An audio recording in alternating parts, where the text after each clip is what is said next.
Oh shit. Here we go again. Yo, YouTube, what's happening? It's your boy Khotoba, the man, the hardest seems to be the greatest, and I'm back, man, with another reaction video. You feel me? A lot of y'all showed me love on the last one. I was like, damn, without no promotion, without no clips. You feel me?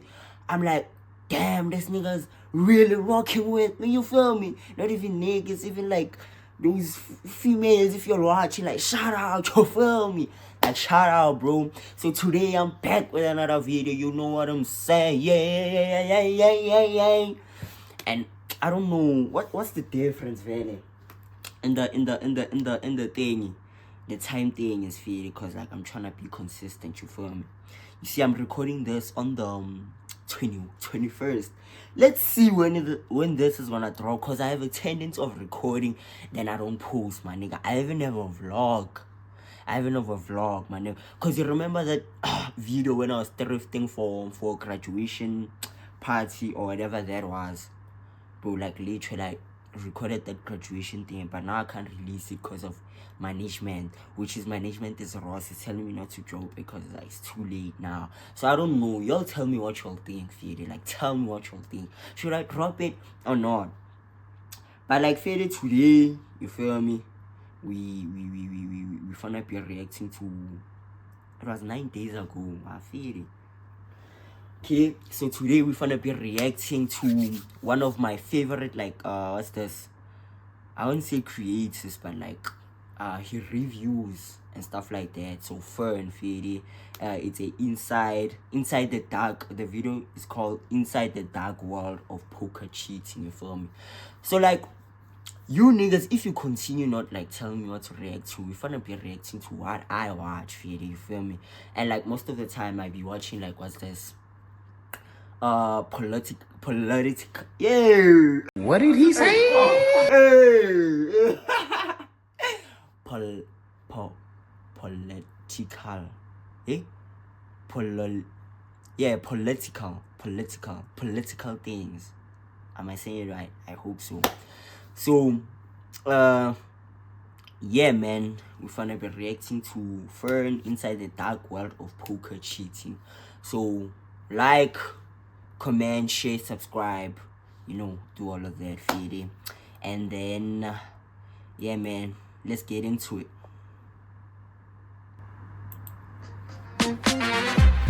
You're at a high-stakes private... Wait, let me fix. Oh. I thought the volume was too loud, Fede, but it's fine. Okay. Poker game in a $17 million New York townhouse. You meet all these cool guys. He says you should call him Floppy. This one is Hulk Hogan. And this guy looks just like NBA Hall of Famer and Portland Trailblazers head coach Chauncey Billups. But for legal reasons, he isn't. That's the whole reason you're here. To rub elbows with celebrities and tough guys. And make bank. But tonight won't go as planned. You're about to get royally screwed.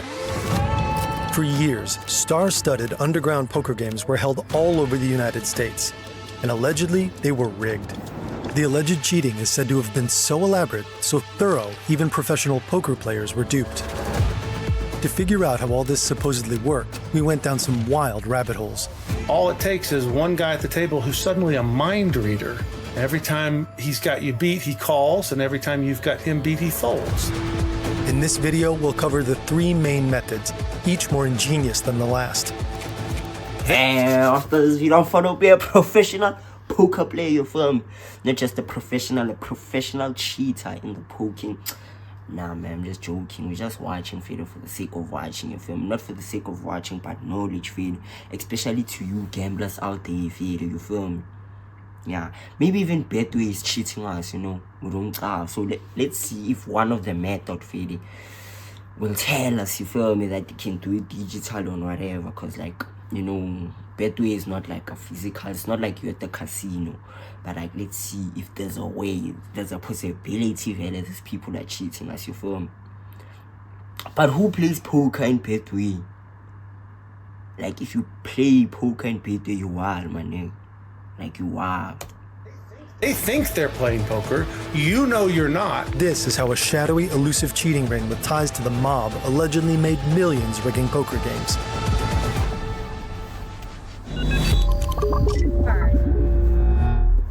Much of our reporting is based on the claims of the United States Department of Justice, as outlined in their official documents. But the cases mentioned are ongoing, and all defendants are innocent until proven guilty. Get a drink. Have a seat. It's time to play What?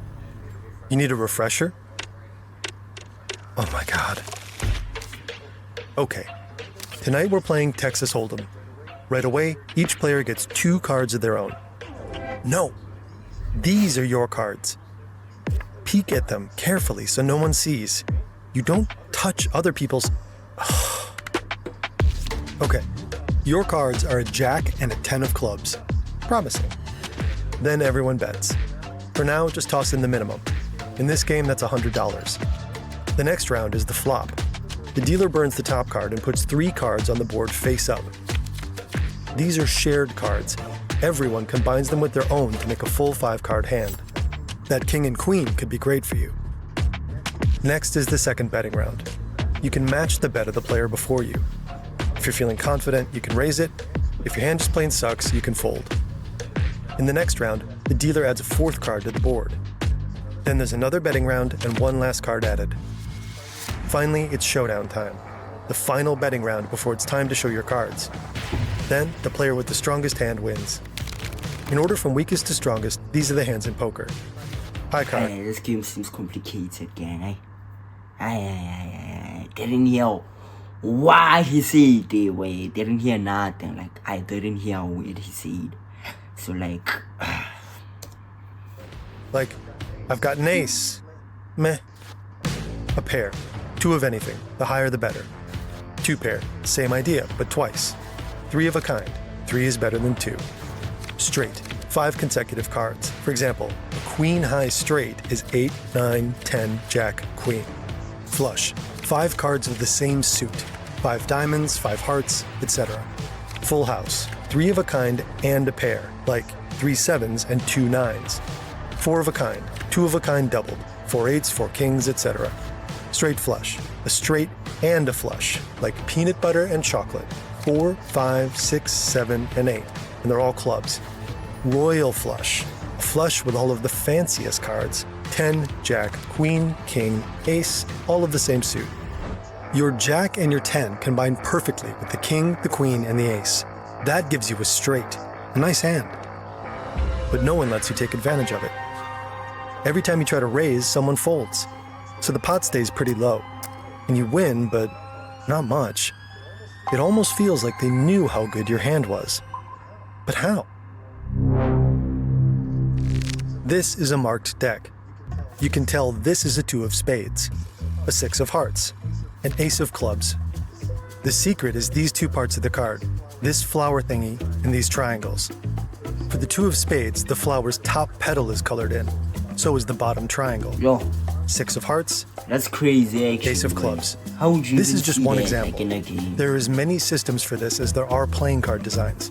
You could dent your cards slightly, file down the sides, scuff them up good. But anyone at the table could notice these marks. In a high-stakes game like this, cheating needs to be more subtle. Almost invisible. This might call for luminous work. To see the marks on this card, you need special glasses or contacts. You buy them from specialized dealers. This is old technology. Here's an ad for luminous cards in the 1927 KC Card Company catalog. Special glasses furnished free with first order. Bro, this is crazy. The company claimed to have invented the term luminous. It's actually crazy, bro. Like, it's crazy. I wouldn't even think of it, Phil. But, like, marked cards, like, it makes sense, Phil. But I'm just saying, to the point where you buy glasses, boy, just for cheating, so that you can see, like, those marks type of and cheating. stuff.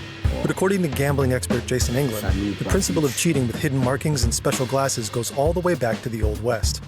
England says that by 1929, this kind of cheating had gone mainstream. The KC Card Company even got a little touchy about it. We originated this work. No one else has the real thing. Beware of spurious imitations. Today, the tools of the trade are sold online. sellers claim their contacts let you see ultraviolet marks on the cards, which is very sketchy internet card cheating merch of them, since scientifically that makes no sense. A normal person can't see ultraviolet markings. A typical human eye can perceive wavelengths of 700 to 380 nanometers. The ultraviolet spectrum is below 400 nanometers. In theory, you could perceive a little sliver of UV light at the end of the visible range, but the lens of your eye filters it out. The real explanation for the glasses and contacts is a lot simpler. And it turns out you can make your own luminous cards. So what we do is we take a very, very light green ink, and then you paint it onto the back of a red playing card. The B67 is a great card to use for that. There's a line across the back of our card, which tells us it's a high card, but the faint green ink gets lost on the red card, and that's the idea. There's probably something about the human eye that makes it difficult to resolve those two colors under normal circumstances. So certainly if you painted the green ink on very, very lightly, it would be difficult to see at all unless you use that red filter to help you distinguish between the two marks. The glasses and contacts are tinted red. When you put them on, they act as a filter, allowing red light through but blocking other colors. All the white parts turn red, but the green becomes a muddy gray. Well, it turns out that everything that passes through a dark red filter, like this one, is going to try to turn some shade of red. And if this red filter can't resolve whatever color you start with into a shade that we would recognize as red, it's going to do the best it can. And what that means is that a lot of colors pass through and just wind up on this side of the filter as sort of just an ugly, muddled shade of gray. According to England, you could probably make this work with other colors. Some older glasses are tinted blue. There are even rumors of modern versions without any perceptible tint at all. And you can buy pre-marked cards, which look even fancier, something like this. Either way, if someone is wearing the right lenses, everyone's cards are an open, slightly psychedelic-looking book. That guy's eyes look a little red. Are the cards marked? If that's what's going on, there's no way you can win. Because in poker, the only thing more important than having the best hand is knowing whether or not you do. The game just started, and it's already way sketchier than playing poker in a casino. Which raises the question. You got what I'll do me, actually. Okay. I take a card. You see when you're holding a card, feel like a card is normal like this, feel you feel me? So like when you have it, why not like cover it like this, feel so that they can't even see most the back thing. I guess they need to see the back side of the card. So like if you have a card like this, would they see? I don't think they would. So first method, this is how we tackle first method, guys. Like this. Fam, cover your cards, feed, so that they cannot even see the marks, feed. But unless they fast, right after the guy who puts the cards down, puts them down, and then the nigga has already scanned your card, then that's shy. But like immediately after they put them down, just take them up and hold them like this. You're like You're like me, I'll do this feed. First method, to avoid people seeing the marks on the thingy and that UV light, whatever. Why would you come to a private poker game anyway? Well, you can make a lot of money at these games, but basically it's lunchtime and you want to sit with the cool kids. Like this guy. No, he's not Chauncey Billups. You need to let that go. But he is a famous athlete, and he's the whale. Whales are brought into private card games to attract fish like you. People who want the thrill of rubbing up against a little bit of stardom while feeling a little bit naughty too. And who knows, maybe this incredibly famous person will really like you, right? The thing is, everyone knows that's why you're here. They were counting on it. In fact, they saw you coming a mile away. It wasn't that hard. Cheaters actually took your money half a dozen times on the way to this game. Remember those chips you bought from the bodega? Count your change, dummy. How about the meter in the cab? Oh, and that SIM card you bought at the airport. You didn't read the fine print, did you? And you thought you were so cool buying a burner. Well, there's a rake there too. You know, the cut the house quietly skims just for letting you play. In this case, it's roaming charges. No, I know what you're thinking, and this isn't an ad, actually. Okay, fine, it is. But really, it's more of an intervention. Too active file doesn't work here. We're here in New York to announce a historic arrest across a wide-sweeping criminal enterprise that envelops both the NBA and La Cosa Nostra. On October 23, 2025, FBI Director Kash Patel announces that more than 30 people have been arrested for participating in what he calls a mind-boggling fraud operation. The operation is supposedly linked to La Cosa Nostra, the mafia, which, for some reason, the director of the FBI keeps calling La Cosa Nostra, La Cosa Nostra, and La Cosa Nostra. La Cosa Nostra. The first part of the scheme allegedly involved sports betting fraud by NBA players. The FBI's investigation into it is really, actually, not a joke, called Operation Nothing But Bet. The second part, Operation Royal Flush, concerns allegedly rigged poker games held all across the United States since 2019. According to the government, these games cheated people out of at least $7.15 million. Damn, that's a lot of money. This is Doug Polk. He's a professional poker player and a YouTuber. He thinks that number may be too low. I would estimate the number is dramatically higher than what we know, because oftentimes in these poker games, people will settle in cash, they'll settle in crypto, they'll settle in all these different ways. I would not be surprised for this to easily be in the 9-figure range. You know, I know a few guys alone that get into the 8-figure range, so I have to imagine that there are a lot of people involved here to get that number much, much higher. Victims' identities haven't been officially disclosed. Professional poker players are easy targets because they want to play poker. They're looking for these spots to make money. While there certainly were a number of poker professionals that lost big in these games, I wouldn't say that it was just poker pros. I would say that it was there were people from all types of different areas of the industry. In the poker world, these games seem to have gotten a little bit of a reputation. Way back in May 2023, pro poker player Matt Berkey spilled a little tea. There was this game, it started in LA and then it came to Vegas for a few days, and it was all built around Chauncey Billups. I had heard about the game, and the person who told me about it was like, look, I know the game runners. I'm telling you 100% this game is on the up and up. And I was like, well, I know a lot of the people that are involved, and I'm telling you 100% that it is not on the up and up. Yeah. And it obviously was for sure confirmed to be cheated. The indictment says Billups and former NBA player Damon Jones were these games' face cards. In the wider poker world, they're called whales. Honestly, talking about this case, the authorities throw lingo around like they're auditioning for an 80s cop movie. My message to the defendants who've been rounded up today is this. Your winning streak has ended. Your luck has run out. Violating the law is a losing proposition, and you can bet on that.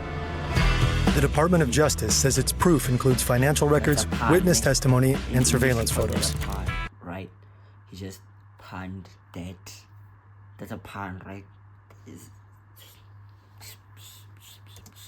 Plus text messages, audio and video recordings, and photos taken from defendants' phones and iCloud accounts. Notably, those of Shane Sugar Hannon and Robert Black Rob Stroud. One especially weird possible source of information has generated a lot of speculation online. You better not. Can't hold me, baby. You can't hold me. This is Gilbert Arenas, a former NBA player. He posted this on the day of his arrest, about 3 months before the FBI's big bust. Arenas was accused of renting out his mansion for illegal high-stakes poker games as far back as 2021.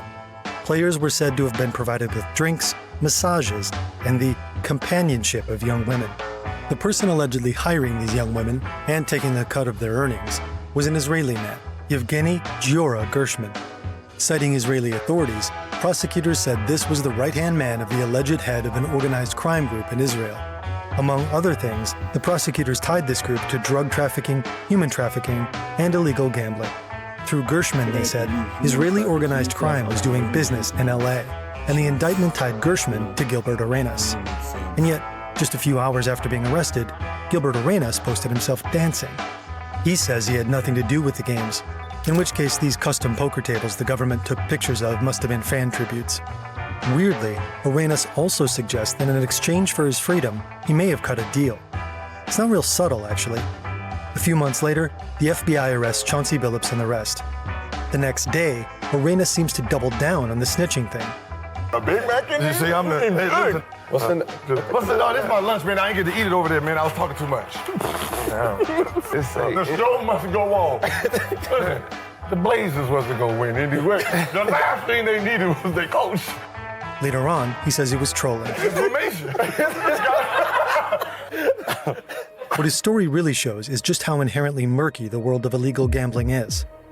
There were so many different branches of this, right? Because it started off, as I understand it, with a couple different games. I think, Chauncey Billups was involved in some capacity early on. But the reality is that as it splintered, we saw all these little subgroups, right? Like there was a Miami team, there was an LA team. I've heard something about the Israeli mafia in the LA one specifically. There was a New York branch. Even here in Texas, we had some people that were trying to run these games. So the FBI may have busted a criminal conspiracy. Or maybe the arrests were just the tip of the iceberg. Was it this large entity, or was it just someone that was a part of that entity, right? Was it just one guy who happened to also be in the mafia? Was it one guy that happened to also play in the NBA? You can't really know everybody that was involved. At least 2 of the rigged games are said to have been in New York. According to the DOJ, there's something special about these games. Before they were rigged, they were just regular underground poker games, but they were allegedly run by associates of the Bonanno, Gambino, and Genovese. Is poker a thing illegal in America or something? Why does it have to be underground? Why is it even being like investigated so much? Like, what's happening actually? Wait, because at the end of the day, these are just bros gambling, feel, and like a blind man can gamble, feel. If they cheating, gang. So why are they calling it fraud? Calling this whole, or maybe is it too much money involved? Like, I don't get it, Feli. Nah, I get it, but at the same time, I don't get it, Feli. You feel me? I don't know if you understand me, but like, yeah. These crime families. Once they joined the cheating scheme, the mob got a cut. In exchange, it handled protection and debt collection. One game was supposedly held here at 147 Lexington Avenue. The DOJ links this game to the Bonanno family. The other is said to have taken place here at 80 Washington Place. It was allegedly run by John Gallo and Amar Flappy Awauda on behalf of the Gambino family. Plus, Matthew the Wrestler Dadino, who the indictment links to the Genovese family. The DOJ says in 2023, the games merged and both families took a cut. Ooh, thank goodness this entirely fictional game definitely isn't the one mentioned in the indictment. This guy is called Floppy, not Flappy. And this is Portuguese D, Hulk Hogan, Dragonfit, Casper, and Bolivian Chauncey. Their names might sound like the credits from Goodfellas, but they're a professional crew that has plenty of ways of taking your money. Marked cards are just the start. Actually, maybe this game isn't so bad. It's hours later and you seem to be on a winning streak. Turns out that one guy isn't wearing contacts, he just has pink eye or something. You're still down $60K, but your luck has obviously changed. Or has it? According to the FBI, cheating teams plan their strategy in real time using group chats. Their messages showed they knew exactly how to string fish along. All this time, they're in control. There could be a camera inside this chip tray scanning the cards as they're dealt. It could be this thing. This isn't a phone. It's a poker analyzer. See that camera on the side? These have been around for a while. This one's from the early 2010s. Early versions were just decoys, but newer ones can actually make calls. These methods work by scanning marked decks with an invisible barcode printed on the side. And the DOJ claims the cheating teams in the rigged games used both. This is too much, gang. Like, this is too much, gang. Like, if you ever planning on being a poker gambler or whatever, boy, like, it's hectic, boy. There's the table you're sitting at. The DOJ says the rigged games used an X-ray table that could read cards face down on the table. It doesn't specify exactly what that means, but Jason England has an idea. It always gets reported as an X-ray table. It's not. There's no X-rays involved. It is something called a light table. It was invented in the early 1990s. And basically the way it works is if you have a strong enough light source, you can shine it right through a paper or plastic playing card. Of course, under normal circumstances, that would be so bright, it would be uncomfortable to look at. You'd be going like this the whole time. So you get a big glass table, you put a piece of felt over that table, and underneath the glass are hundreds of LEDs that are only shining in the UV spectrum. But you can't see it because it's not in the human spectrum. It's only in the UV spectrum. But a camera above the table can see that light, and it can still see right through a normal playing card. That type of situation plays like marked cards, but there's actually nothing on the cards. The table's doing all the work. If he's right, every time you lay your cards down, the cameras are picking up exactly what you're holding. And an off-site member of the cheating team is taking a good look. This is the operator. That's what I'm saying, gang. Just immediately after they put those cards, pick them up and then just cover them, you feel me? Like Matala style. Let's call it Matala style. Can you agree? Like Matala style. Like South African style. Like you thought when you're playing 5 cards, you don't want other folks to see like you like this. That's how it should be, gang. Like, you feel me? Cause like this thing is simple, boy. Or maybe in poker games they don't allow you to pick up the cards. But then clearly that's cheating, feeding. He sends the info to a member of the team sitting right here at the table, the quarterback. This could happen in a number of ways. If they're going old school, they could use a thumper. Concealed somewhere in the cheater's body, it relays information through a series of thumps telling them what to do. It's essentially a private Morse code. Maybe long thumps indicate suit and short indicate the card. Then 2 long thumps followed by 4 short ones could mean 4 of hearts. But the quarterback doesn't necessarily need that much detail. Maybe 1 thump means the fish has a weak hand. String him along. 2 thumps means he has a strong hand. Minimize how much he wins. Online, you can find all kinds of devices claiming to be modern updates on the thumper. But why not just keep it simple? Believe it or not, it's generally considered okay to use your phone at the poker table. Generally speaking, the reason phones are allowed is that you want people to be able to play casually and enjoy the game. If you don't have a phone and you fold, now you just have to sit there. So I think it's more of a time killer for a lot of players. Some players it's out of necessity. Some people are just going to say, oh, if I can't be on my phone, I'm not going to play. Using it during a hand is a no-no. But once you fold, it's fine. That's how alleged cheaters could text about strategy in real time. If there's a quarterback at this table, it's got to be this guy? If so, there are plenty of ways he could get all the info he needs. Maybe his phone acts like a thumper. 1 buzz means you've got a good hand, 2 buzzes means you're weak. Or he's checking his messages between hands and whenever he folds. Either way, he's using the info to direct the play of everyone else at the table. There are plenty of ways to do this. Back in 2024, John South Mazzola allegedly texted this little cheat sheet to the members of his team for a rigged game in Miami. This means if Mikey Renzulli has the best hand, the quarterback will touch a $1,000 poker chip.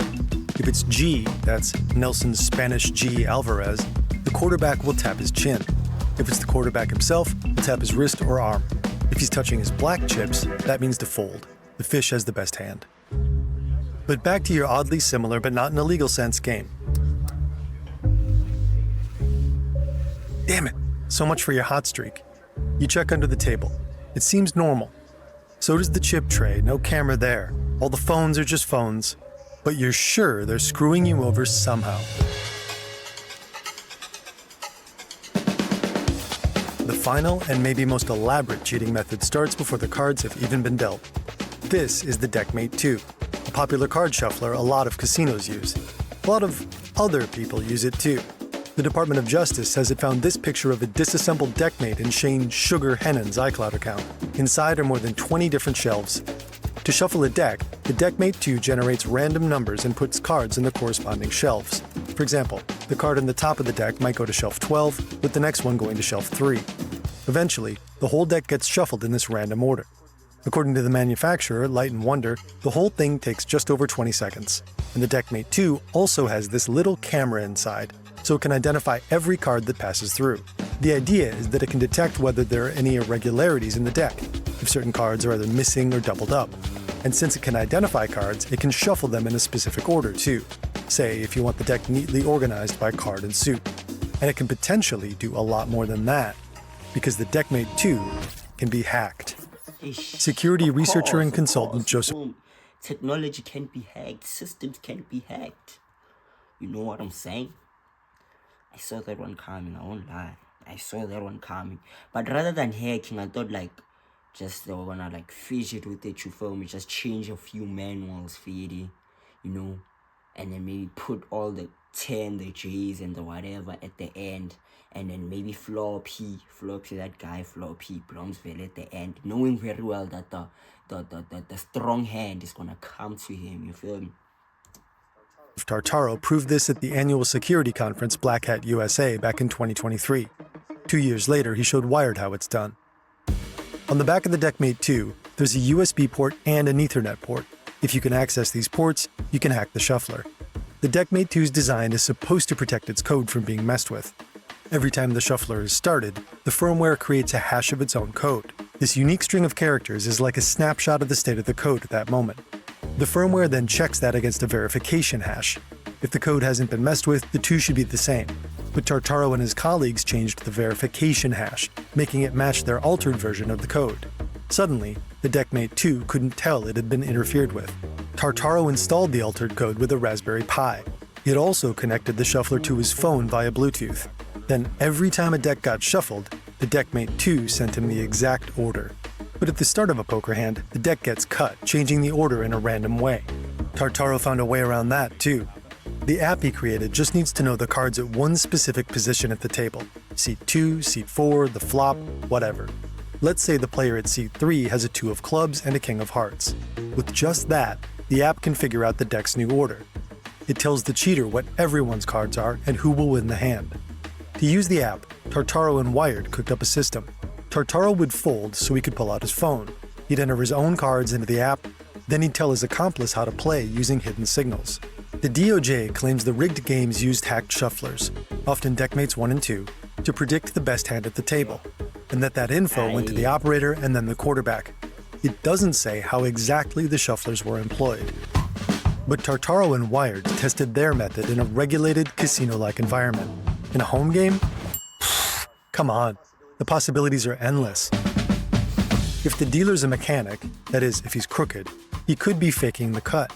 If the shuffler put the cards in a special order, the fake cut keeps it that way. Then there's no need for an app. The order of the cards determines who's going to win, and the operator knows this before the deck even pops out at the shuffler.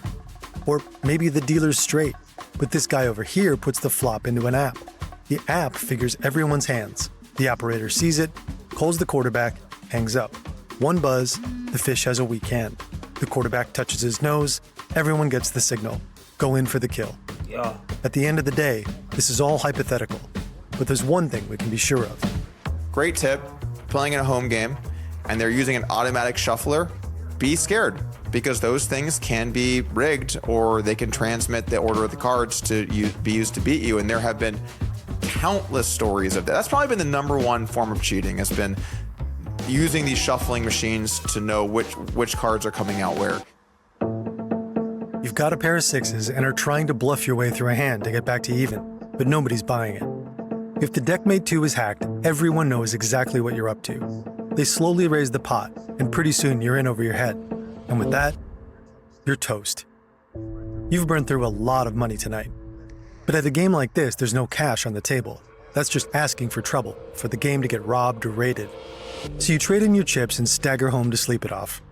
When you wake up that afternoon, you start justifying things. Something was weird about that game. It was definitely rigged. Was it the guy with the pink eye? Was there a camera over the table after all? Or was something up with that shuffler? It doesn't matter. You can feel something was wrong. Well, you know that old saying? If you don't know who the sucker in the room is, it's you? Everyone was in on it. Every single player at the table was part of a cheating team. You'll never know exactly how they did it this time, but they were there for one reason: to take your money. So you decide you're not going to pay. When you get a short text about the money you owe, you politely decline. The DOJ says the victims of the rigged games were sometimes instructed to transfer their debts to a specific person who would launder the money. The alleged cheaters would receive their earnings the same way. That's why most of the charges, like those for Chauncey Billups and Damon Jones, involve wire fraud. The DOJ's allegations suggest that payment was taken seriously. For instance, the DOJ says that in November 2022, an individual it calls John Doe number 5 started getting text messages from someone named Zhen Hu. These messages were about a gambling debt, and they weren't friendly. Shortly after, things allegedly got physical. Later on, Zhen Hu and several others allegedly showed up at the Washington Place game. When they got John Doe number 5 to come outside, One of them assaulted him. The text messages aren't the only evidence the DOJ claims it recovered from Zhenhu's phone. The detention letter also mentions a voice note that it claims Flappy Awauda, the alleged organizer of the Washington Place game, left on June 18, 2022. I'm not giving nobody $1. I said, listen, I don't give a you do what you want, this, that, and the third. Then he was like, all right, cool. I'm gonna start just telling people. And I sent him the picture of my gun, of me holding it with a selfie. And I said, I'm gonna shoot you in your kneecaps. You're not scared of the guys in our fictional game. At some point, you start talking a little shit. So do they. And then one day, a few guys show up. And they're not here to talk. As they make their position clear to you, you vow never to try to hang out with celebrities and tough guys again. And just before you lose consciousness, you think, I should have, at least. Man, W video, you feel me? Hope y'all enjoyed. Hopefully y'all land a few things, you feel me? You feel me? Hopefully you land a few things and that, you feel me? But then, yeah, man. Hopefully y'all enjoyed the video. Don't forget to like. Don't forget to share. Don't you? Goddamn forget to subscribe, man. Just subscribe. Hit that subscribe button. Come on, gang. I'm out here cracking like 200 views for y'all to not even like, share, and comment. And not to mention, to subscribe. Just subscribe, niggas. Just subscribe. It doesn't cost none. It doesn't cost none to show a nigga love. You feel me? So, yeah. I'm sorry. Just please subscribe, like the video. And most of all, gents, that please comment on what you'd like to see me react to. Or actually, you know what? You like to see me doing and stuff like that. But like, yeah, man, hopefully you'll like and stuff like that. And then, yeah, man, see you when I see you. You feel me? I love y'all. Yeah, I love y'all. And I love y'all. I just love y'all, man. But like, yeah, man, please like, comment, share, and subscribe, and do all of that video. And then, yeah, man, a road to 100 subscribers. Have a blessed one. Ciao. Can't fuck with niggas that be moving funny. People chasing bitches, now they fucking something. And I told my niggas we gon' get it up.